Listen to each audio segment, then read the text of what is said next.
2025. And Pride is done. The immigration riots are the new black. That's what's going on. That's the prediction made in 2023 by a guy on Joe Rogan who was saying, they're transitioning from this whole pride thing as being just like they transitioned from Black Lives Matter to pride. Now we're transitioning from pride to I think it's a redo of the Bolshevik revolution. I think that's what's going on. That's what he thinks too. And he kept saying it during the clip. And then I went and looked up the Bolshevik revolution and I thought, holy cow, yeah, he's right. So we'll look at that. I think it's really, really interesting. And it's being encouraged by a lot of money. There's a lot of momentum. Momentum is money behind this whole thing. And to stop it, you have to stop the money because people go into work and not that they don't necessarily think.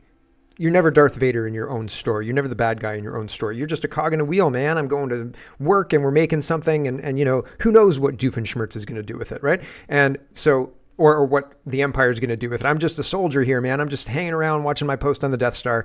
Who am I, right? But it's that complacity, I guess, complacentness that is driving this, and everybody's being paid off and everybody's siloed. So they don't even really know what they're working on anyway. So it's not even like you'd know if you're contributing to this whole machine. But there are a lot of NGOs that do know, and they're enthusiastically doing it with our tax dollars. And there doesn't seem to be an off ramp yet. So the CPC works with the LPC to pass immigration laws in Canada. I'll show you that. That's from 2022. And it seems like, again, they're working hand in glove. And even this brand new crop of conservatives, including Aaron Gunn, Lawton, and a whole bunch of new rising stars in that party, they're staying quiet on really what's going on, and they're trying to play politics as usual. And that's interesting from my point of view, because you'd think they lost the election one way or the other by not speaking about what people wanted to hear about. And now they're still not speaking about what people want to hear about, I don't think. How many temporary foreign workers is Guelph hiring? There's a picture of Cam Guthrie, and I'm going to show it to you. He's the only white guy in the whole thing. There's a white woman in the picture as well. And we're going to examine her smile because she looks a little unsure of herself. It's very interesting. But I mean, demographic wise, one of those hires should have been white, right? Nope, I guess not. Is that discrimination? I'm interested in a freedom of information to find out how many temporary foreign workers Guelph's hiring, because I feel like it's a lot. Immigration riots are the new black. I already said that. Whole Food shelves are empty because of a cyber attack. So the infrastructure that the Whole Foods relies on got attacked. And because that happened, the trucks couldn't deliver the products in time. And well, bingo, bango, bongo, you've got empty shelves. And that's not great, right? I remember periodic empty shelves over the last couple of years, and it's mostly because of our government's stupidity. And I think that's kind of the same what's going on here in Whole Foods, except it's not government, it's Whole Foods. John Rustad wants to cancel the BC ferry contract with China. And I mean, I just don't trust John Rustad at all. I remember that rigged election that he conceded, and how can you trust that guy after that? The public safety minister is a danger to public safety. So that's pretty interesting. He's incompetent and connected to the Tamil Tigers, it looks like. And so that's concerning. We'll show you that to you. Better healthcare in China. A guy goes to China for a vacation, I guess. And he shows his passport at the hospital, gets a card, spends $160 and gets an MRI and the results in the same day. So we're doing something wrong in Canada. And the Ministry of AI, Evan Solomon will be running the Ministry of AI, or is running the Ministry of AI, and the Ministry of AI will be dealing with the Online Harms Act, the Online Harms Bill, et cetera, et cetera. So we're in a whole bunch of trouble, way worse than you even thought it was, and worse than you thought it could be, I think. So lots to get to. Let's get to it. First, some good news before I give you all of the bad news. This is the only good news in the show. John A. McDonald is back in Queen's Park in Toronto, and they're removing the box that has been entombing him for the last 5 years. So yay. How long until the statue gets torn down? If it gets torn down, will it be restored, and will people be held accountable? I don't know. We have to start with the Bolshevik Revolution stuff that's going on, because I don't understand. I didn't read in depth about the Bolshevik Revolution. This idea was introduced to me this morning at about 6:30, and I just read a little bit about it this morning as I was doing my other stuff, and I thought, man, yeah, it really does fit. Now, also, other things could be happening, but it looks like they're trying to, as I said yesterday, if you can't put Trump in jail, if you can't kill him, if you can't remove him by other means, then let's just have a full-blown uprising and remove the president of the United States that way, and we'll just create the USSR in America, right? Like the Soviet Union in America, right? it's a plausible backup plan, one that burns everything down. But is Trump astute enough and good enough to repel this attack? Will Americans go along with it? I don't know. It's crazy, because what happens in the United States, if that happens, we'll be brought along with that. Make no mistake. So Bruce says, I think this is a bingo. Here's Apple introducing in iOS 26 digital IDs. So your digital ID will carry your passport and all sorts of other stuff. BrickCard is also a digital ID I've been warning you guys about, and the rollout seems imminent at this point in time. But here's what Apple is doing to comply with digital ID. So if you're an Apple person, it might be time to move over to Android, because you can roll your own, like you can have your own ROM and it won't have any of this crap on it. Even if all of the major ROMs get it, you can take your ROM, delete that code, and load the SIM, and you'll be fine. So, although most people aren't comfortable with that, but still, here's iOS 26 and your digital ID from Apple. Are you ready? Passport. While not a replacement for your physical passport, digital ID can be used for domestic travel at supported TSA checkpoints, in apps, and in person, where age and identity verification are required. Is that biologically a man? And while at the airport, you'll appreciate refreshed boarding passes and wallet, which now include convenient access to indoor mapping that gets you around the airport quickly. 5 miles. People won't use this. Something practical. Let's give them airport maps in their digital ID. Perfect. They'll love it. To track your bags right from the boarding pass and shareable live flight status, so loved ones can keep track of passport. So they're even just calling it digital ID. Open your digital ID app, everybody. Yay. Here's Wall Street Apes, and it says Democrats are losing. Oh, this is what I was meaning to put down further. I was looking for this. So this is going to come into play a little bit later, but there are influencers who are taking money to push the opposite of what this guy's saying. So this guy's saying, it looks like, well, I'll let this guy say what he's going to say, but he's a rare exception in the influencer world these days. Here we go. Okay, since I have a platform, we're going to talk about what's happening in LA. If you don't like what I'm about to say, this is not Delta. No need to announce your departure. Just leave. I'm going to start off asking a question. If I went to Was that a Roman? Mexico illegally, burned their flag, set a couple of Toyota Corollas on fire, threw bricks at law enforcement officers, and then waved the American flag, what in the hell's bells do you think they're going to do to me? Listen, there is absolutely nothing wrong with protesting for what you believe in. That is your First Amendment God-given right. But the minute you start burning down cars and looting buildings and throwing bricks at law enforcement officers, you've lost the message. And then you have people like Kylie Perkins making very uneducated videos about compassion, probably to save her ass some brand deals. Do y'all want to know who I have compassion for? The people that come here the right way. The law enforcement officers who have to deal with this mess. People's loved ones who probably can't get ambulances to their house because the protesters are blocking the freeway. That's who I have compassion for. I have absolutely no problem with people coming over here, but they need to do it the right way. And before you hit me with the uneducated statement of we're on stolen land, no, we're not. You need to do research and look up the difference between a settler and an immigrant. And you know what? I'm probably going to lose some brand deals for this and lose some followers for this, but if you came to my page expected to be fed bullshit, then sorry. I'm not sorry. Okay. I like his accent. I think his accent's funny. Here is this guy, the guy predicting the Bolshevik Revolution in 23. So this is what's coming, guys. This is what's happening. And yeah, Target removed their Pride stuff. Pride is not being celebrated by a lot of major brands. I showed you earlier this month, at the beginning of the month, the comparison between 2024 brands changing their logos on Twitter and 2025 brands changing their logo. IBM skipped it. A bunch of other ones skipped it. And so that's good news, because the backlash means that people are saying, last year when we did this, we got, a lot of people saying F you and not liking it. Let's not do that this year. And so that's being heard, but they need something else to funnel those people into to make sure that they get what they want. And what they want now is a full-blown Bolshevik revolution, says this guy. Here we go. We're in the Bolshevik war right now, bro. And right now what's coming up is all the Pride stuff is going to be, okay, so I had this woman come on my podcast. Her name's Mel K. She goes, I've been talking to some people in the intelligence, and they go, this gay Pride stuff is going away. And the next thing you're going to see are immigration riots. This is going to be right around the next election. So hand to God, we do this episode. Next day, Starbucks is like, we're banning all the Pride stuff. And now you start seeing these they're putting little breadcrumbs out, man.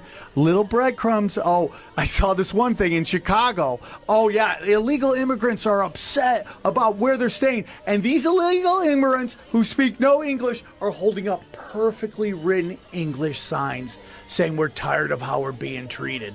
And now you're starting to see this over and over again. Eric, so everyone's always like when all these Republican governors are like sending these immigrants all over the country, everyone's like, yeah, you're showing those Democrats. Bro, they're moving assets. I know it sounds crazy, but that is 100 what do you mean they're moving assets? What do you mean? Dude, these guys coming into the country, bro, have you seen them? A lot of them are Chinese, and a lot of them are military-age people. Too. And I'm telling you, they're moving, and this is what's going to be right around 2024 election.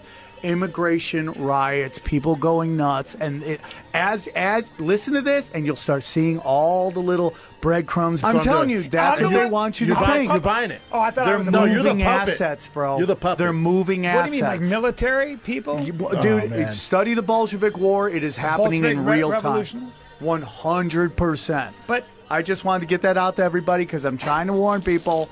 This is what's next. Man. And they were showing the No Kings promotion beside him as he was saying that. The other guy was pushing back and saying, "You're crazy," basically, like you're way, way out there. And here, I just looked it up, and here's the AI write-up, so don't trust it. Russian Revolution, 1917. 1918 to 1920. And it says the term Bolshevik War typically refers to the Russian Civil War, during which the Red Army led by the Bolsheviks defended the newly formed Bolshevik government against various anti-Bolshevik forces. The Bolshevik victory ensured the supremacy of the Russian communists in the nascent Soviet Union. The conflict involved the Reds against the White Army, which included the non-Russian independence movements, anti-Bolshevik socialist parties, anarchists, monarchists, and liberals. The war concluded with the defeat of the White Army and the separatist factions, leading to the establishment of the Soviet Union. So it's the structure of it. They're trying to do that. Although I thought that they toppled the government. I thought that in that 2 years they toppled the government. When I initially read this, I thought that they weren't the government. They toppled it and took over. Which then mapped for me to what they're trying to do to Trump. But I think that they're just using the color revolution model, the same one that they used through Egypt, the same one that happened at the end of the Soviet Union, to do a color revolution in the United States if they can manage it, and that'll change the conversation, right? And part of it is part of the tactics is blaming the Trump, the other leader, for the problems, right? And it's en masse. That's what's happening in California and indeed across the United States at this point in time. Right Angle News says protesters have taken over the streets of Chicago, completely halting traffic, with Chicago Mayor Brandon Johnson refusing to take any action. So Brandon is an asset, and these people here are assets that were moved into Chicago prior to needing them, and now they're activated, and now the mayor's not doing anything about it. The police chiefs and the people who should do something about it aren't doing anything about it. And so the people are left to deal with it. And when the people stand up and say, this is wrong, you can't do that, now the mayor will act. Now the police will come in. Now they'll say, hold on a second, you can't do that. These are people, right? And we're being played in order to blame us and elevate these people, right? Trump is being blamed. Anybody who supports Trump is being blamed in order to invert the belief system of the rest of the people who watch television for information, right? Here is another example of this. Time magazine posts on June 10th, Time's new cover inside the Trump administration's unprecedented effort to deport millions of people. And it's got the Statue of Liberty's hand and with the torch, but it's got Trump as the flame, which is kind of hilarious. Jillian says, are your journalists so young that they don't know that Bill Clinton deported 12 million, Obama deported 3 million, Trump's at 1 million? Math, anyone? So Clinton would have had 4 million by the time, in the same time period that Trump's operating ish, right? So, and why are people losing their mind now? Because they're paid agitators who were put in place in order to do this, specifically to do this. That's why they're there. So they're assets to be activated. Here is Mayor Karen Bass of Los Angeles blaming Donald Trump for inciting these riots. A week ago, everything was peaceful in the city of Los Angeles and in all of the representatives behind me in their cities as well.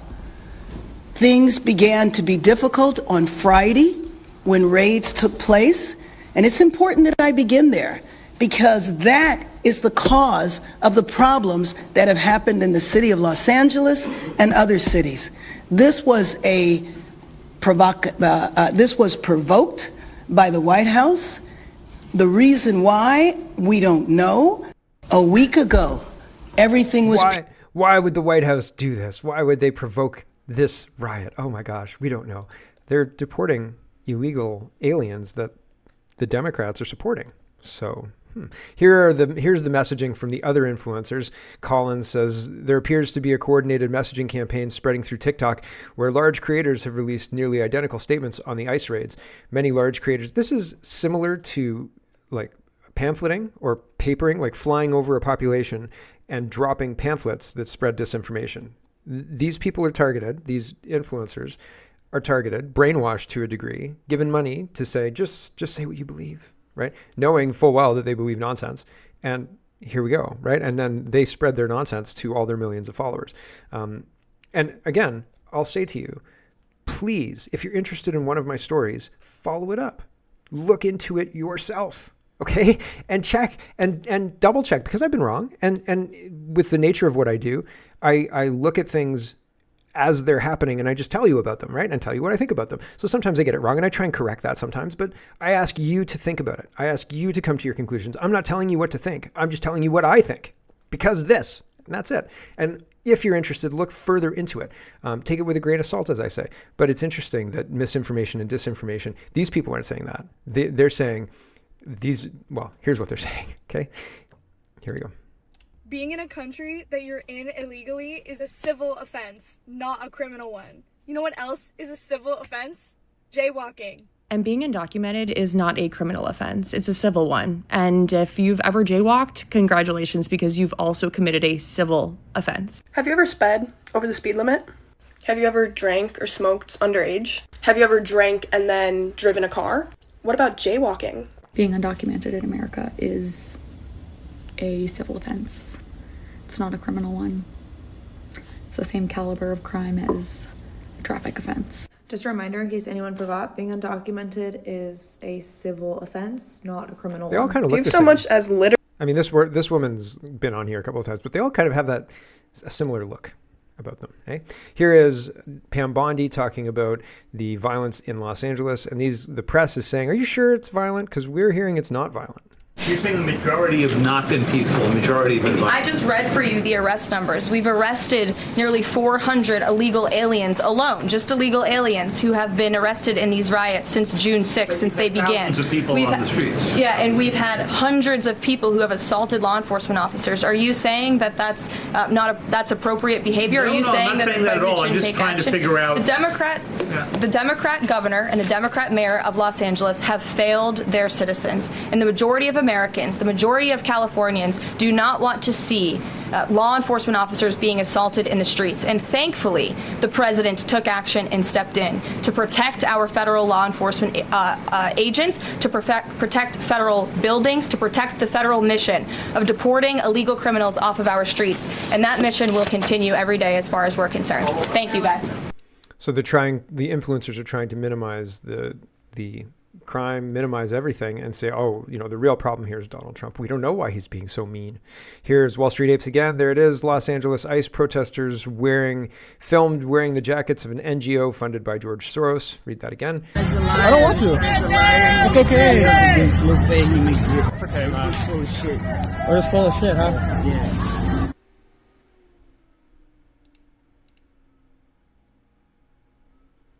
National Brown Berets. So George Soros and government NGOs, and NGOs that are funded through government grants, et cetera, are coordinating and paying for a lot of this stuff. And it's not cheap. It's millions and millions of dollars to protest like this. Here's Data Republican to follow the money. She says, follow the money behind No Kings rally. Data Republican has launched an interactive open source map showing you how tax dollars flow to organizations involved in the No Kings rally. I tracked funding from federal sources to final recipients, prioritizing direct paths, not via DAFs whenever possible. DAFs are donor advised funds. Most paths still went through DAFs, donor advised funds, the black box of the nonprofit world. Unfortunately, it's common and opaque funding structure that deserves scrutiny. Explore for yourself. Click on federal grant flow for any No Kings organization to open any visual flowchart, tracing dollars from origin to destination. Also, you can save any graph as an SVG and take it wherever you need. I'll keep updating the database as more EINs come in. Got a group to investigate? Send in my email address with the EIN. Let's shine a light on influence laundering. Link below. So there you go, and you can check out her website. It's Data Republican, No Kings federal grant links. So interesting tools. People are building tools to track this stuff, but the government is actively working against us and is going to try and use AI against us. And they're going to try and sell it to us like this is for your safety, comrade. And the conservatives look to be in on it. And indeed, that extrapolates to the rest of the world. Like, if people are not actively naming this and fighting against it, then they're complicit. If they're rolling it out and being quiet about it, they're complicit. So I don't trust anybody who's not talking about this and saying this is a huge danger. And the digital IDs and the NGOs that are being funded to destabilize things to justify the digital IDs, nobody's talking about it. Everybody's losing their minds about Donald Trump deporting 1 million people. Okay, but we're being maneuvered into a digital ID post-national era with no privacy, no rights, and no ability to fight back at all. Because if you fight back, you're a terrorist. So pretty scary stuff. Gunther says, the meltdowns over this ad are better than I could have imagined. Epic. So here's the ad. It says, help your country and yourself. Report all foreign invaders to ICE. And there's a nice phone number there. And it's got old Uncle Sam hammering a sign up that says help your country and yourself. Here's the liberal, what is this, MSNBC person talking about it. I have very mixed feelings about showing this to both of you. It is news, but it is news from the Trump administration. It's a post from the Department of Homeland Security that they put on X, advertising a tip line with a poster that reads, quote, help your country and yourself, report all foreign invaders. This is your taxpayer dollars, regardless of who you voted for, if you pay taxes. Your taxes are paying for this ad being disseminated on Elon Musk's platform X that says, quote, help your country and yourself, report all foreign invaders. General, did Vladimir Putin write that? He might very well have. Crazy. So did you also notice the targeting of X on Elon Musk's platform X? Right? And be scared. People are sick and tired of this. Here is a Polish MEP who's destroying an exhibition promoting LGBT ideology in the Polish parliament today. So that's interesting. And he's breaking down the cardboard display bits and stepping on them so they're broken. And so that's interesting. Right on time for the transition from the LGBT stuff's out and rioting and Bolshevik revolution's in, right? Interesting. I'm not saying he's in on it, but people have lost. People have decided they're done. There's a guy throwing a garbage can at the wall. Here is an update about Ireland. Anti-immigration protests in Northern Ireland have spread across the country after hearing that the families of the suspects in the sexual assaults had been moved to a leisure center. Local residents attacked and set fire to the building. So the people in Northern Ireland are not effing around. And the people who think that they run Northern Ireland will find out in short order that they do not, right? Like Ireland, if you go back to the 80s and the 90s, Northern Ireland was like, my mom's from England, and she told me about Northern Ireland. She's like, you don't go to Northern Ireland unless you have family there type deal. And not because it's a bad place necessarily, but because they will mess you up. Like they will mess you up if you cross them. And so it's interesting that the Northern Irish have had enough. And so where's that going to go? That's an interesting thing to watch. Here's Mike Benz talking about the CIA, USAID, and fake public health programs. This is another one of those things, but this is digital ID related, and you'll understand why. This is iris scanning, and they already have all the information from everybody in Pakistan, Iraq, that whole catchment area, because they were forcing them to scan in during this time period in 2012. Mike Benz tells us about it now. Here we go. Well, the CIA got busted in 2012 running fake vaccine clinics in Pakistan this is, pull it up. You gotta love that. In 2012. 2012. Man, they were ahead of the curve. Right. Well, but USAID took the baton after this. And I can tell you this whole story. Oh, so they got to blame and just say, oh, it was USAID, sorry. Well, they vowed not to do it, and then USAID moved into the space. Right. All right, so what do we got here? Can we scroll up a little bit, Joe? I got the right thing. All right, fake CIA vaccine campaign when the end doesn't justify the means. In early January 2013, a dozen deans from America's premier public health schools wrote President Obama a letter protesting the CIA's use of a faked vaccination campaign in the hunt for Now, let me stop this right here. Yeah, I know what this one is now. Yeah, you're going to get a retail history if you look at CSIS is the military's think tank. They're a major think tank. Oh, that's what I'm reading. Yeah, that's what you're reading here. So here's what was happening in the background here. General David Petraeus, who would also become CIA director, declared a stated goal of collecting 85% of the biometrics of every citizen in Central Asia as part of its Afghanistan, Iraq, the works, in order to go through with a program they called identity dominance. And Joe, if you want to pull this up, run a Google image search for Afghanistan Army iris scanning, and just like leave open like the Google image, and I'll show you what I'm talking about here. Okay. Oh my God. So here's what was happening at the time. The U.S. government was waging this counterinsurgency, and the problem is they didn't have the identifiable biometrics of the population, and so when there would be huge crowds of protests, we would have satellites flying overhead, and we'd see 10,000 people on the move, but we didn't know who they were. We didn't have their eyeballs. We didn't have their blood samples. If there was a fight, or if they checked into a hospital, we weren't able to necessarily track down everything. And so Petraeus declared a doctrine, and it would carried on. It would be known as identity dominance. If you just pull up a new tab, but if you just stay on this so we can close this out, just zoom into any one of those, or just make it larger. 5, Joe.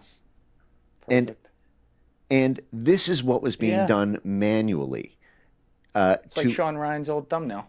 Yeah, and you'll see this. They were literally every person they saw. The U.S. military would have to walk up to them and scan their eyeball, and so if you go to,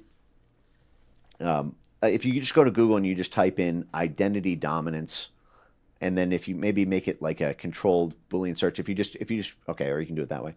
And you'll see the ability to link individuals to their past identities and activities.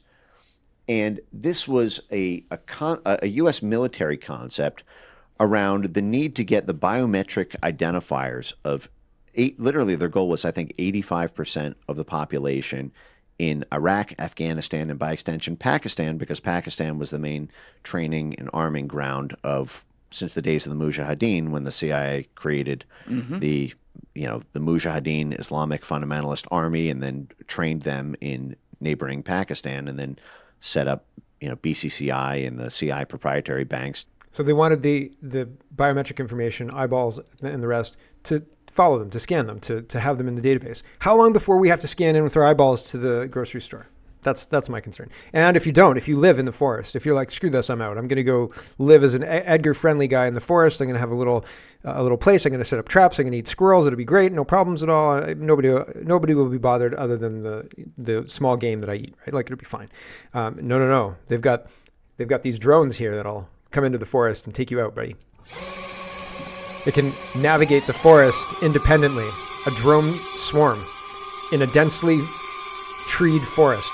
So good luck getting away from the drone swarm, right? It's going to get you, and it's going to be like it's going to have a gun on its head, right? Because if I had a drone swarm, I'd have guns on their heads. So especially if I was going after anti-vaxxers in the forest, right? 2 drones are crossing in through small gaps, right? Crazy town, right? Tilted bamboo, they're still navigating, right? Able to easily match the walking speed of a human or Bigfoot. The Canada Poly Chat's been sharing lots of Bigfoot AI videos, and they're hilarious.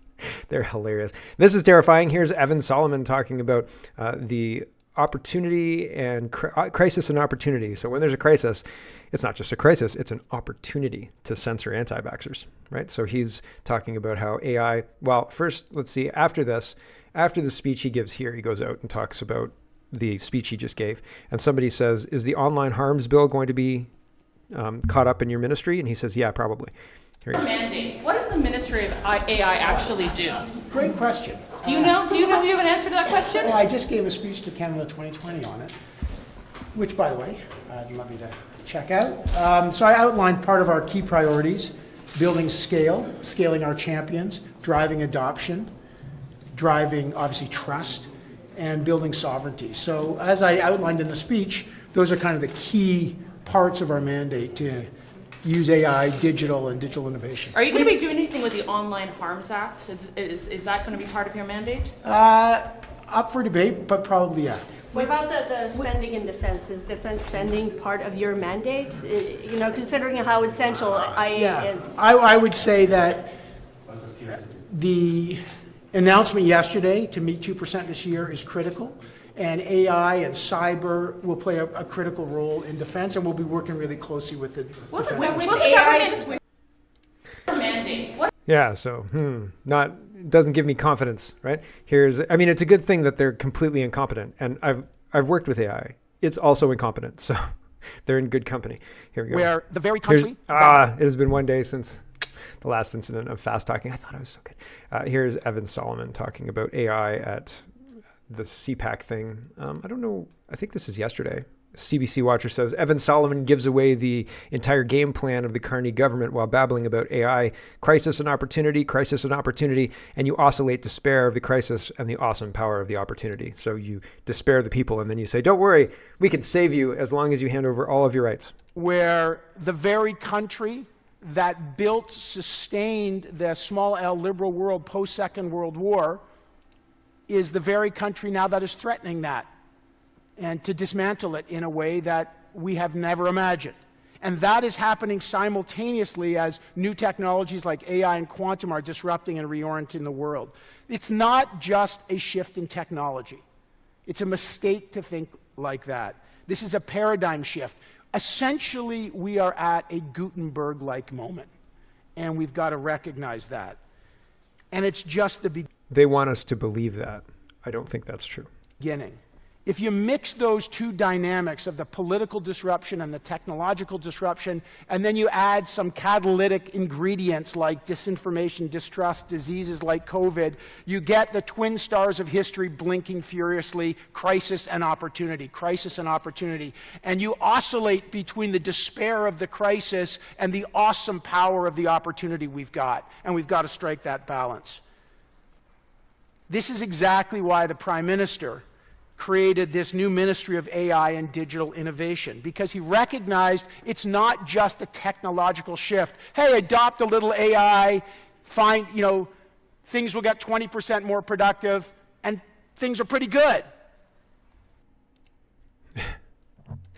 AI is not some panacea of knowledge that we can tap into and just unleash. It can't do anything you can't do, generally. They're going to use all sorts of ways to convince us that we need AI. But we don't even have the basics done. Table Salt's sharing this. Toronto man helping a gunshot victim call 911, gets put on hold for 10 minutes, gives up and drives the victim to the hospital himself. So a 15-year-old was killed in the subway, and I don't know if he was involved in it. I don't know if he was a targeted shooting because he was involved in a gang or something like that, or if it was just a bystander who died. I don't know. I genuinely don't know. I feel terrible for the parents, but this guy looks haunted by this whole situation. And this is not necessarily part of a digital ID, but they're going to use this kind of violence. They're going to use this kind of stuff to say, oh, look, look at how bad things are. We need a digital ID to make things better. And that's not true. What they need is to enforce the damn laws and stop letting people out on bail. Here's this guy. He looks terrible, right? Here we go. Just kind of try to comfort him, I guess, and give him some water and trying to keep him from not dying. He says he and others called 911. I was on hold for like 10 minutes, and we hailed down a car, and we put him in the back of the car and took him to the hospital over here, which doesn't do emergency, but we didn't know what else to do. Toronto police say they received about a half dozen calls about the shooting. The first sound of gunshots call came in at 10:01 p.m. and waited for 6 minutes and 43 seconds. Police say officers and EMS were on scene at 10:11. The victim was transported to a different hospital where they were pronounced deceased. It's ridiculous. 15-year-old died, and no one's answering.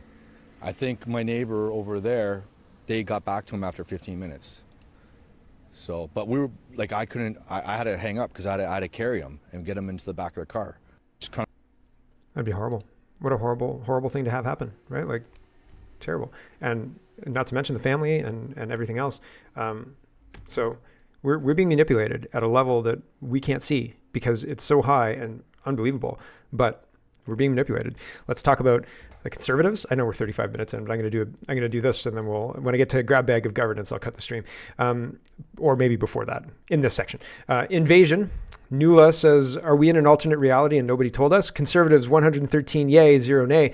This is a vote on permanent residency for temporary foreign workers. And it was brought forward by Liberal Randeep Sari, and the Liberals voted yes, 152. The Conservatives voted yes, 113. It passed, no problems, and that's May of 2022.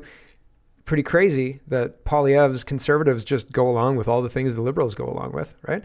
Here's table salt on March 4th, 2025. So in 2022, they're voting along with the Liberals to allow temporary foreign workers to permanent residency, right?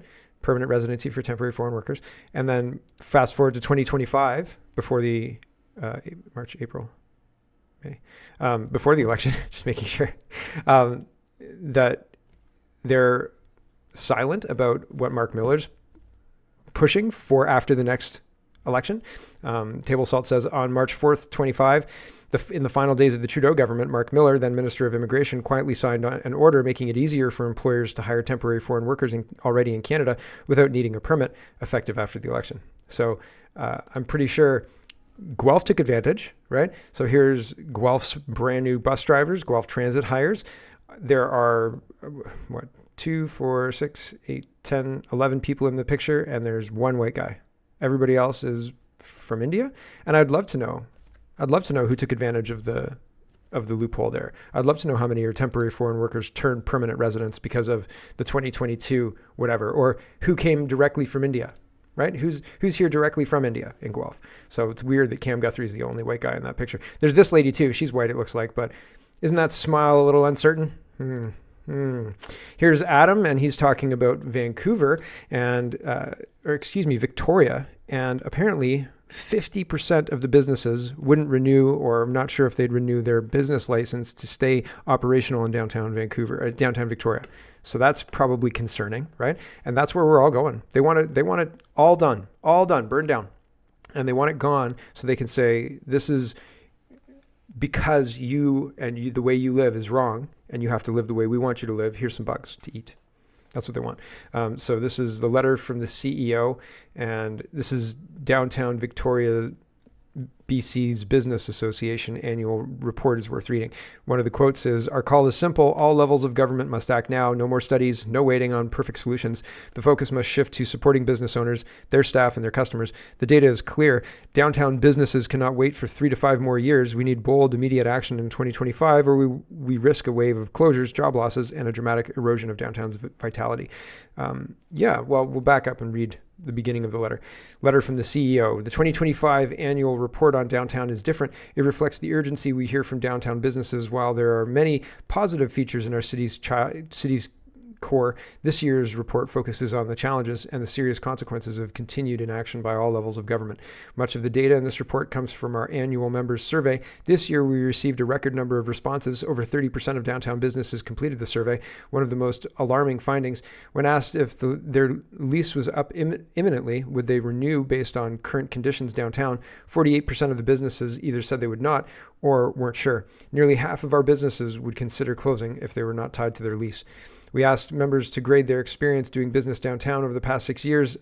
An average of 19.13% gave downtown a B plus and 24% gave it a B. This year, only 13% gave it a B plus and 19% gave it a B. The 6-year average for an F grade was 5.8. This year, it's 11.2% of businesses gave downtown a failing grade. So it's urgent, but the politicians don't care because they don't work for us. If they worked for us, it wouldn't get that bad, right? If they worked for us and cared about our cities, our country, then it would never get that bad. But they don't. They care about bringing in foreigners because that's what they've been told to do by the people who they do work for, which is not us. Here's Alberta Plumber. He says development needs to be capped due to water. Marco is a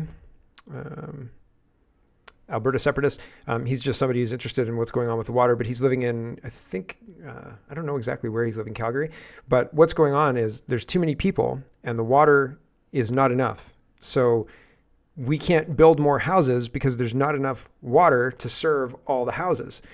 And that's a problem, right? It's the same with electricity. You have enough electricity for these homes. You can't build more homes than the electricity outlet utility can put out, right? And so if you put out more homes for where the water can't be handled, then you're causing a problem, right? And so Marco says, we've hit fire code capacity. The crowd is wild. I sure hope this crowd settles down or the event is going to be a write-off. One thing's for sure, water is an issue in southern Alberta. And Alberta Plumber says development needs to be capped due to water, period. It isn't racism. It isn't debatable. Build somewhere else. We all grew up hearing about third world countries without water. The goal isn't to become them, refugees or not. So yeah, well, maybe the goal is to become them, right? Have we considered that the people working for us, or people working in the government don't work for us, and it would be better for them if we died off without going to the healthcare place that they have to pay for with our tax dollars, right? Like it seems like they're trying to solve a problem in a creative way, and they're not telling us about it. Juno News is reporting Liberal Immigration Minister Lena McTeague Diab would not reveal the number of illegal immigrants in Canada. When asked whether they should be deported, she said the Liberals just expect them to leave. So what's the plan with getting all these people who don't want to leave out? Well, they're just going to leave. And when they leave, success. It's delusional. It's completely and utterly delusional. Thanks, everybody on the stream. I've got to say goodbye to the stream right now. So thanks for watching, everybody. Hello, everyone. Thanks very much for watching. This is just a short version of a longer show. If you'd like to get the whole show, you can go over to CanadaPoly.com and sign up for a subscription.